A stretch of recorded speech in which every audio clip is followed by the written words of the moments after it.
చాలా మంది non veg food అంటే ఇష్టపడతారు. కానీ నాన్ వెజ్ తినేటప్పుడు ఏమరపాటుగా ఉండకూడదు. నాన్ వెజ్ తినే సమయంలో జాగ్రత్తలు తప్పవు.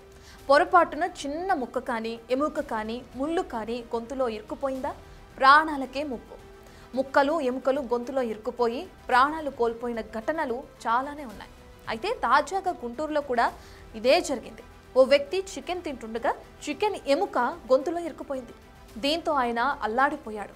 వెంటనే ఆసుపత్రికి తీసుకెళ్లగా ఎక్స్రే తీసి ఏమీ లేదన్నారు. కానీ ఆయన మాత్రం 3 రోజులు తీవ్రంగా ఇబ్బంది పడ్డాడు. మంచినీరు కూడా తాగలేకపోయాడు. బంధువులు గుంటూరు జీజీహెచ్కు తీసుకుని వెళితే అసలు విషయం బయటపడింది. గుంటూరు నగరానికి చెందిన షేక్ ఆదాం షఫీకి 72 సంవత్సరాల వయసు ఉంటుంది. ఈయన 3 రోజుల క్రితం ఒక ఫ్యామిలీ ఫంక్షన్కి వెళ్ళాడు. భోజనం చేస్తూ మాంసాహారం తింటున్న సమయంలో పొరమాలింది. గొంతులో ఏదో అడ్డుపడినట్లుగా అయింది. నీళ్లు తాగినా బయటకు వచ్చేస్తున్నాయి. దీంతో షఫీని ఆసుపత్రిలో చూపించారు. డాక్టర్లు ఎక్స్రే తీసి ఏమీ లేదన్నారు.